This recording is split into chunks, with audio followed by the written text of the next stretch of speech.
الذين اصطفى أما بعد أعوذ بالله من الشيطان الرجيم بسم الله الرحمن الرحيم وقرن في بيوتكن ولا تبرجن تبرج الجاهلية الأولى صدق الله العظيم وقال النبي صلى الله عليه وسلم إن المرأة عورة أو كما قال عليه السلام.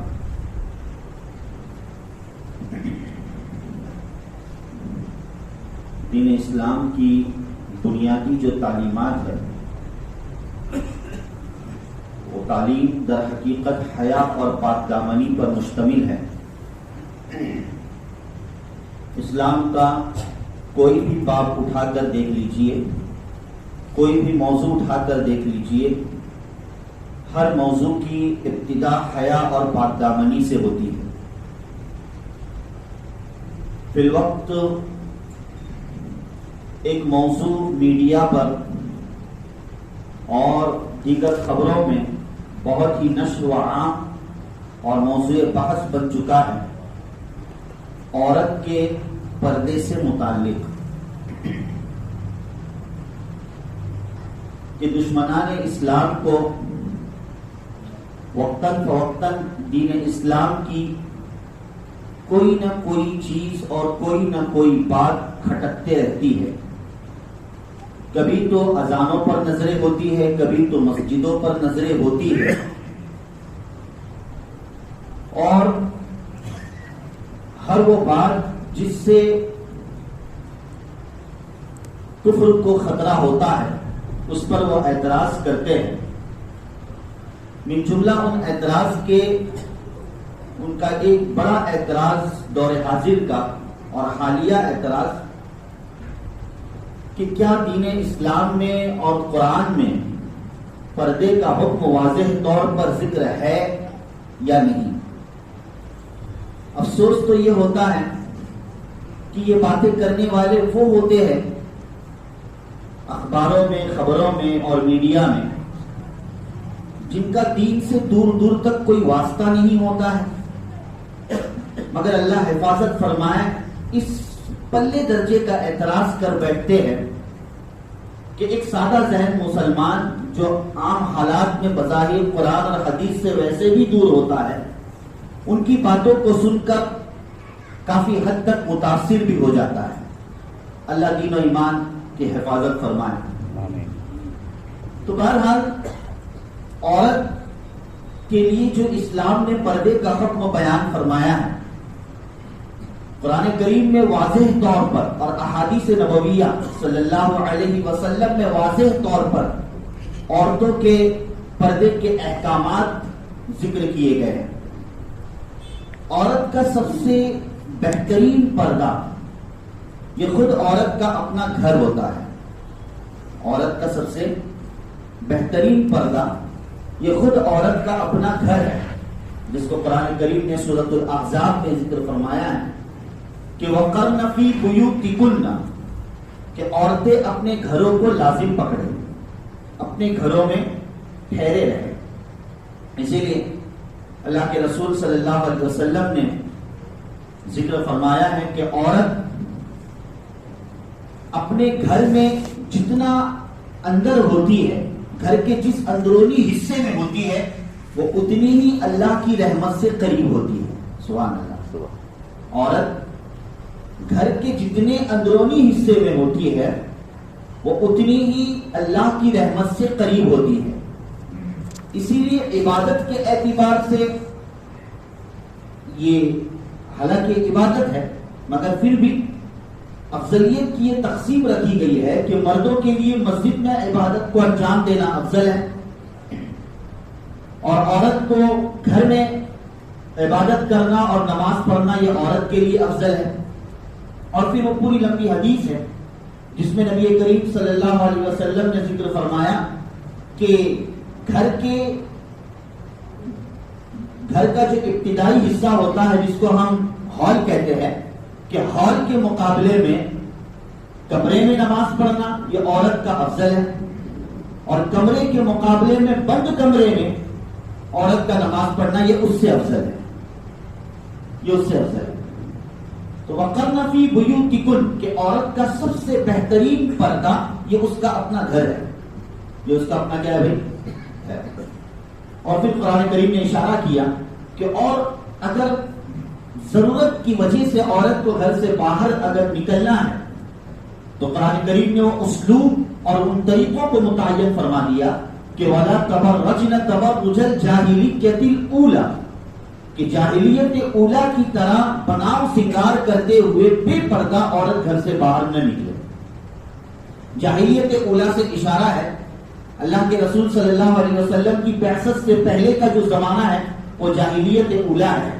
تو اشارہ ہے کہ پہلے زمانے میں یعنی نبی صلی اللہ علیہ وسلم کی بعثت سے پہلے عورتیں بن سور کر بناؤ سنگار کر کے گھر سے باہر نکلا کرتی تھی. قرآن کریم نے اس زمانے کا نقشہ کھینچتے ہوئے کہا کہ وَلَا تَبَرَّجْنَ تَبَرُّجَ الْجَاهِلِيَّةِ الْأُولَى کہ اس زمانے کی طرح بناؤ سنگار کرتے ہوئے عورت گھر سے باہر نہیں.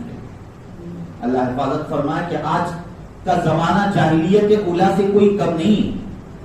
آج کا جو زمانہ ہے وہ بلکہ جاہلیت اولا کا زمانہ آج کے زمانے سے شرمسار ہے کہ وہ شرم محسوس کر رہا ہے کہ یہ کیا ہے زمانہ کہ اس انداز سے عورت اگر گھر کے باہر نکل رہی ہے تو اسے اسلامی احکام اور آداب کا خیال رکھنا پڑے گا، اس کی رعایت کرنی پڑے گی. اور اس سلسلے میں جب گھر سے باہر نکل ہی رہی ہے تو ایسی صورت میں وہ خاص اور خصوصاً پردے کا اہتمام کرے. قرآن کریم میں 3 الفاظ پردے کے تعلق سے 3 تعبیرات کا استعمال ہوا ہے. ایک تو ہے جلباب، ایک تو ہے خمار اور ایک تو ہے حجاب. یہ تینوں الفاظ قریب المعنی ہیں. آج جو اعتراض ہوتا ہے نا کہ بھائی ہم دیکھ رہے ہیں میڈیا پر کہ یہی سوال کہ بھائی قرآن میں حجاب کا کہاں ذکر ہے، کہاں ذکر کیا گیا حجاب کا قرآن کریم میں. اللہ پاک نے صراحتاً لفظ حجاب کا قرآن کریم میں تذکرہ فرمایا وَإِذَا سَأَلْتُمُوهُنَّ مَتَاعًا فَاسْأَلُوهُنَّ مِنْ وَرَاءِ حِجَابٍ کہ جب عورتوں سے کوئی چیز مانگنی ہو، ان سے کوئی معاملہ کرنا ہو، کوئی لین دین کرنا ہو تو ان سے معاملہ پردے کی آڑ میں کرے، حجاب کی آڑ میں کرے. تو لفظ حجاب کو اللہ تعالیٰ نے قرآن کریم میں صراحتاً ذکر فرمایا. اور ایک تو ہے خمر کا تذکرہ، یہ بھی اوڑھنی کے معنی میں آتا ہے، دوپٹے کے معنی میں آتا ہے کہ وَيَضْرِبْنَ بِخُمُرِهِنَّ عَلَى جُيُوبِهِنَّ کہ عورتیں اپنی اوڑھنی اور اپنے دوپٹے کو اپنے جسم کے ظاہری حصے پر ڈھانپ لے جس سے اس کا چہرہ اور اسی طریقے سے اس کا ظاہری حصہ کیا ہو جائے، چھپ جائے. اور صراحتاً اللہ تعالیٰ نے تمام عورتوں کو خطاب کرتے ہوئے تیسری تعبیر جو اللہ نے ذکر فرمائی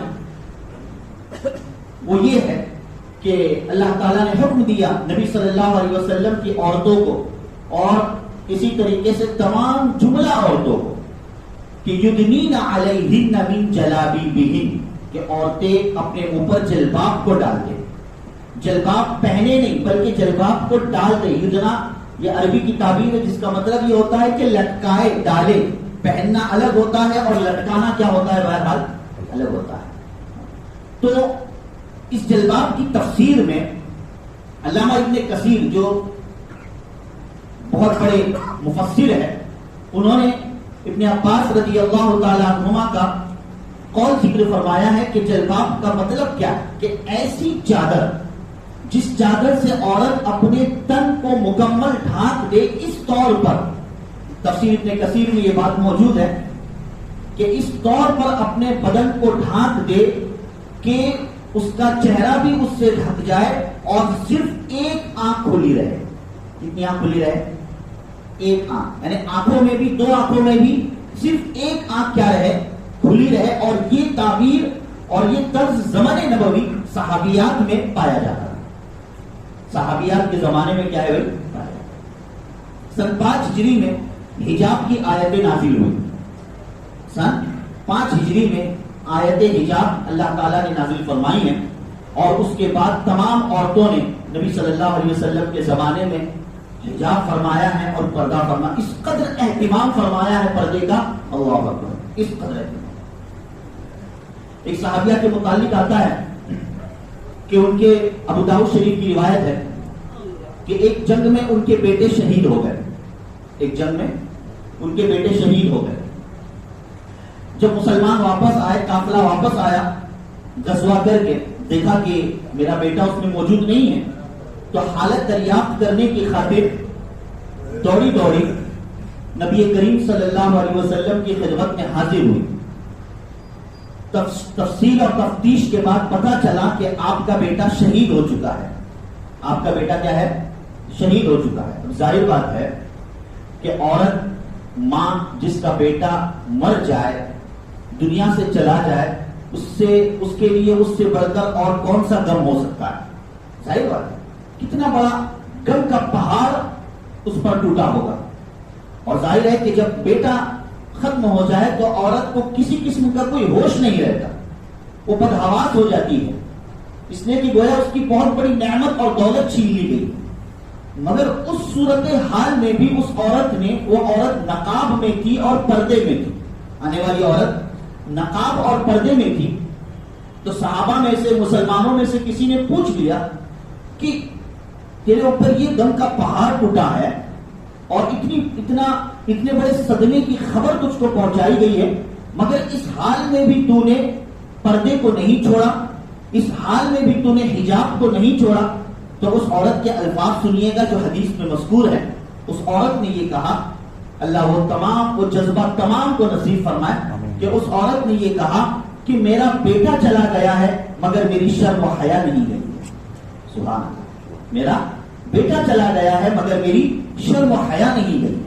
تو اس قدر چاہے کوئی بھی موقع ہو, غم کا موقع ہو, خوشی کا موقع ہو, ہر موقع پر صحابیات نبی کریم صلی اللہ علیہ وسلم کے زمانے میں اور آپ کے بعد صحابیات اس قدر برقعے کا یعنی پردے کا اور حجاب کا اہتمام کیا کرتی تھی, اس قدر اہتمام کیا. اسی لیے نبی کریم صلی اللہ علیہ وسلم نے فرمایا, بڑی پیاری حدیث ہے, کہ عورت یہ برقع پردے کا اہتمام کیوں کرے؟ اس لیے کہ عورت ہوتی ہے. ان المرأۃ عورۃ او کما قال علیہ السلام. نبی کریم صلی اللہ علیہ وسلم نے فرمایا کہ عورت تو عورت ہے. ہم عورت کا لفظ استعمال کرتے ہیں, عربی لفظ ہے جس کا معنی یہ ہوتا ہے چھپائی جانے والی چیز. عورت کس کو کہتے ہیں؟ چھپائی جانے والی چیز. اسی لیے ہم کہتے ہیں مستورات. کیا کہتے بھائی؟ مستورات. مستور سطر سے مستور بنا ہے یعنی چھپایا, وہ چیز جو چھپائی ہوئی ہو. اسی وجہ سے مستورات کو مستورات کہا جاتا ہے, اسی وجہ سے عورت کو عورت کہا جاتا ہے. تو نبی کریم صلی اللہ علیہ وسلم نے فرمایا کہ ان المرأۃ عورۃ, کہ عورت تو چھپائی جانے والی چیز ہے, چھپا کر رکھنے والی چیز ہے. جب وہ گھر سے باہر نکلتی ہے تو استشرفها الشیطان, تو شیطان اسے تاکتا ہے. تو شیطان اسے کیا کرتا ہے؟ تاکتا ہے. اسی لیے عورت کی حیا اور پاک دامنی, یہ پردہ, یہ برقع اور یہ حجاب در حقیقت عورت کی حیا اور پاک دامنی کی ضمانت ہے. عورت کی حیا اور پاک دامنی کی ضمانت ہے. نعوذ باللہ من ذالک, اس کے ذریعے سے عورت کو دبایا نہیں جا رہا ہے, اس کے ذریعے سے عورت کی ایکٹیویٹیز کو اور عورت کی صلاحیتوں کو ختم نہیں کیا جا رہا. ایسا کہیں نہیں ہے کہ عورت کے برقعے و پردے میں رہنے کی وجہ سے اس کی صلاحیت کو ختم کیا جا رہا, نہیں, بلکہ اسی برقعے اور پردے کی آڑ میں رہ کر ہماری ماں و بہنوں نے اور مسلمان عورتوں نے وہ کارنامے انجام دیے جو مرد انجام نہیں دے سکتے ہیں. وہ کارنامے انجام دیے ہیں جو مرد انجام نہیں دے سکتے. نبی کریم صلی اللہ علیہ وسلم کے زمانے میں جب جنگ کا میدان ہوتا تھا, جنگ ہوتی تھی, تو ایسی صورت میں عورتوں کا کیا کام ہوا کرتا تھا؟ عورت پردے کی آڑ میں, پردے و برقعے کی آڑ میں باقاعدہ جو زخمی مجاہدین ہوا کرتے تھے, جو زخمی ہوا کرتے تھے, ان کی مرہم پٹی کیا کرتی تھی. میدان جنگ میں آ کر ان کی مرہم پٹی کیا کرتی تھی. تو عورت کسی اس برقعے و پردے کی آڑ میں کبھی پیچھے نہیں رہ سکتی. اللہ تعالیٰ اسے ترقیات سے نوازتے ہیں. قربان جائیے. اور یہ کہ سلام ہو ان ماں و بہنوں پر اور ان عورتوں پر, ان بچیوں پر جن کا جذبہ آج ہم نے سنا اور جن کے جذبے کو آج پوری دنیا سہرا رہی ہے نا. حال میں جو واقعہ ہوا کرناٹک میں, جو واقعہ ہمارے سامنے پیش ہے کہ قوم کی وہ بچیاں جنہوں نے ذرا برابر بھی سمجھوتا نہیں کیا, ذرا برابر بھی کمپرومائز نہیں کیا کہ میں تعلیم کی خاطر ہم اپنے حجاب کو اتارے, اپنے برقعے کو اتارے. وہ تعلیم ہی کیا جو انسان جو عورت کے سر سے دوپٹے کو کھسکا دے, اس تعلیم کی حیثیت ہی کیا جو عورت کے سر سے دوپٹے کو کھسکا دے. بہرحال دیکھیے ان کے جذبے کو کہ بھئی بس 2 مہینے 2.5 مہینے امتحان کے لیے باقی ہے, ان کا ایجوکیشن ہے, ان کا آنے والا ایک بہت بڑا ان کا کیریئر ہے, اور نہ جانے ان کا اتنا ایک مستقبل ہے, مگر اس کی پرواہ نہ کرتے ہوئے کہ بہرحال یہ مستقبل, یہ دنیا چاہے مقدر میں ہے, بنی یا نہ بنے, یہ اللہ کے اختیار اور فیصلے میں ہے, مگر اس مقدر کی اس دنیا کی وجہ سے ہم اپنی آخرت کو تباہ و برباد نہیں کر سکتے. ہم اپنی آخرت کو تباہ و برباد نہیں کر سکتے. سلام ہے ان پر, ان عورتوں پر. یہ جذبہ ہمیں اپنی بچیوں میں, اپنی بیٹیوں میں پیدا کرنے کی ضرورت ہے. یہ خود سے پیدا نہیں ہوتا ہے, یہ جذبات خود سے پیدا نہیں ہوتے ہیں, خود سے نہیں آتے ہیں, حلول نہیں کرتے ہیں, بلکہ ویسا ماحول دینے کی ضرورت ہے, ویسی تربیت کرنے کی ضرورت ہے, ویسے نظریات بنانے کی ضرورت ہے. بہت ضرورت ہے ہمیں اپنی بچیوں پر ایسی فکر, اس طریقے کی فکر کرنے کی. آج خود اعتمادی ایک بہت بڑی چیز ہے. جب ہم خود اپنی اس برقعے پر اور اس پردے پر ہمیں اعتماد نہ ہو تو کسی کے ہلکے سے اعتراض سے یہ برقع اور یہ پردہ جھلک سکتا ہے اور اتر سکتا ہے. خود اعتمادی یہ بہت ضروری ہے جو ہمیں اپنی نسلوں میں پیدا کرنے کی ضرورت ہے.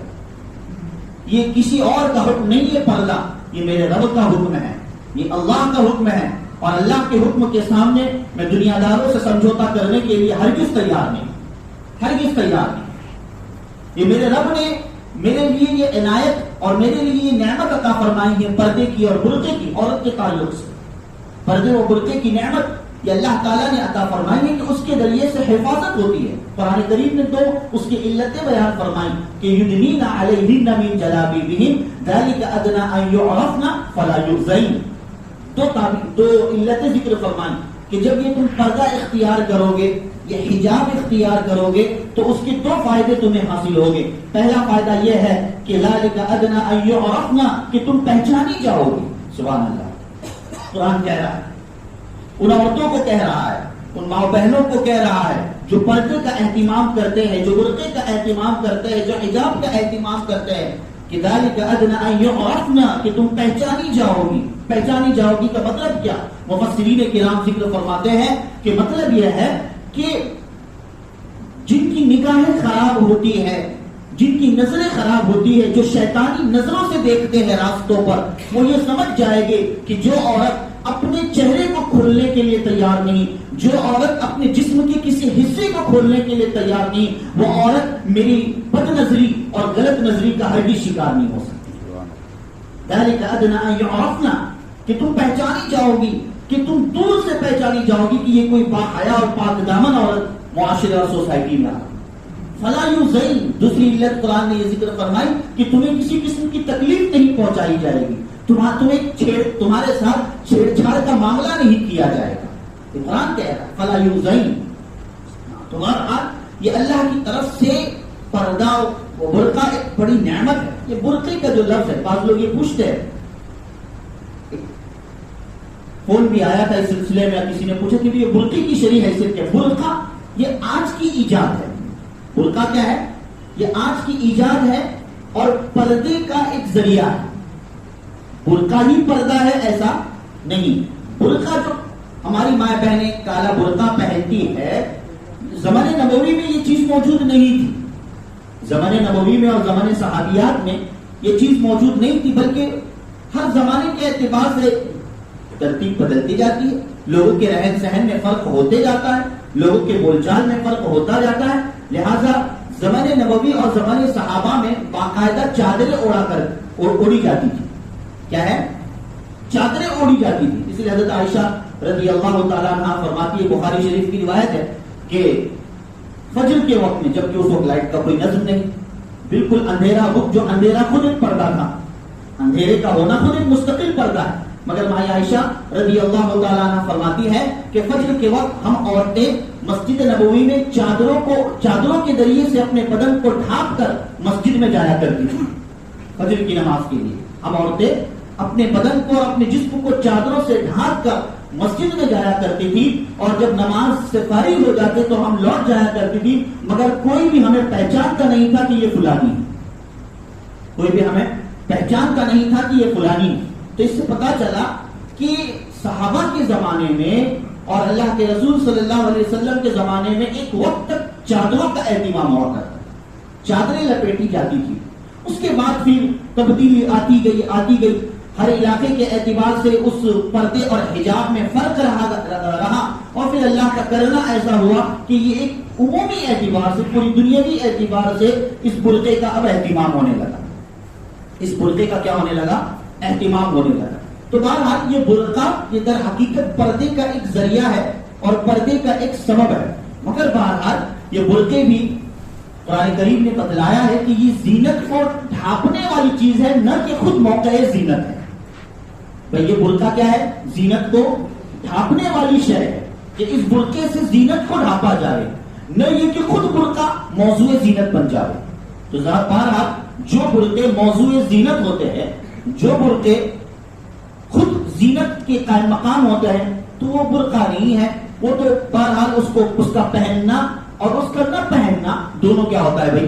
برابر ہوتا ہے. تو بہرحال یہ اسلامی تعلیمات ہے, ہمارے قوم کی بچیوں کو اسے بتلانا ضروری ہے. آج عجیب حال چل رہا ہے, ہماری غفلت ایک عام ہے. اللہ حفاظت فرمائے, ہمیں اس غفلت سے اللہ بیدار فرمائے. یہ ایک اسٹارٹر ہے, یہ ایک طریقہ ہے کہ بھائی اسکول اور کالجز سے برقعے کو نکالنے کی ایک سازش اور ایک کوشش کہ بھائی ابتدا تو کر دے کسی نہ کسی طریقے سے. آج اسکول اور کالجز سے برقعے کو چھیننے کی کوشش کی جا رہی ہے, تعلیم کے اداروں سے برقعے کو چھیننے کی کوشش کی جا رہی ہے. کل کو بازاروں سے, کل کو شاپنگ ہال سے, شاپنگ سینٹروں سے برقعے کو کھینچنے کی کوشش کی جائے گی کہ آپ کو شاپنگ سینٹر میں داخل ہونے نہیں دیا جائے گا جب تک کہ آپ برقعہ نہ اتارے. کیا اس کے لیے ہم سمجھوتا کر لیں گے؟ ہماری ماں بہن اس کے لیے سمجھوتا کر لے گی کہ نہیں بھائی خریداری ضروری ہے, اب برقعہ اتارو اور جاؤ شاپنگ مال میں اور شاپنگ سینٹروں میں, یا سرکاری تجاویزات پر عمل کرنے کے لیے برقعہ اتارنا ضروری.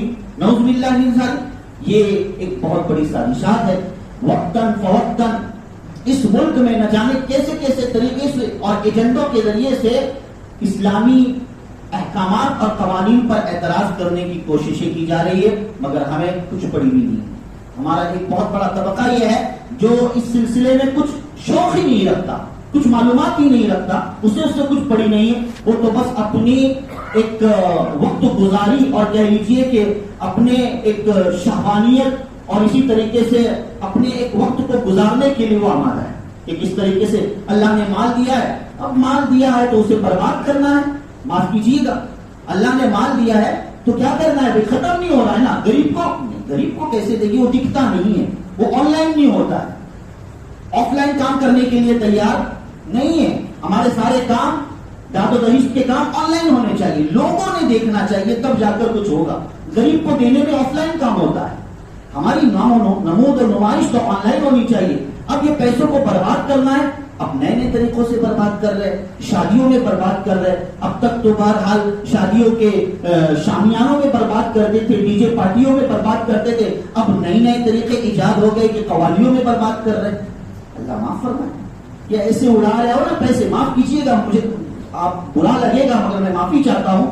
یہ ایسے ہم پیسے اڑا رہے ہیں نا قوالیوں میں, اللہ کی قسم ایک ایک پیسوں کی پوچھ ہوگی. یہ پیسہ ہماری ملکیت نہیں, اللہ کی طرف سے ہمارے پاس امانت ہے. اللہ کی طرف سے ہمارے پاس امانت ہے. اللہ پوچھے گے کہ ان پیسوں کا تم نے کیا کیا؟ قوالیوں پر اڑایا ہے, قوالیوں پر ختم کیا ہے. یاد رکھیے گا, ایک شخص تنہا شراب پیے اور ایک شخص 10 لوگوں کو لے کر شراب پلائے, دونوں میں فرق ہے. تنہا شراب پینے والا تنہا گناہگار ہے, اور 10 کو شرابی بنانے والا ساروں کے گناہ ان کو تو ملے گے ہی, ان 10 کے گناہ سب کے سب ان پلانے والے کو ملے. یہی حال ہمارا ہے. ایسی مجلس منعقد کر کے قوالیوں کی ہم سمجھتے ہیں کہ ہم دین کا بہت بڑا کام کر رہے ہیں, نعوذ باللہ من ذالک, اور یہ کہ اس کے پس پردہ خود بھی گناہگار ہو رہے ہیں اور ہزاروں کی تعداد میں لوگوں کو گناہگار بنا رہے ہیں. ایسی مجلسوں کی پکڑ ہوگی اللہ کی طرف سے. اللہ ہمیں خواب غفلت سے بیدار کرے. ایک طرف تو اعتراض ہے, ایک طرف تو حال یہ ہے کہ ہماری بچیوں کے برقعے کو چھیننے کی کوشش کی جا رہی ہے, ہماری بچیوں کے سر سے دوپٹے کو نکالنے کی کوشش کی جا رہی ہے, اور دوسری طرف ہمارا یہ حال ہے کہ ہم قوالیوں کے نام پر اور فحاشیوں کے نام پر پیسوں کو اڑا رہے ہیں. اللہ ہم سب کو صحیح سمجھ کی توفیق نصیب فرمائے. آمین یا رب العالمین. وآخر دعوانا الحمدللہ رب العالمین.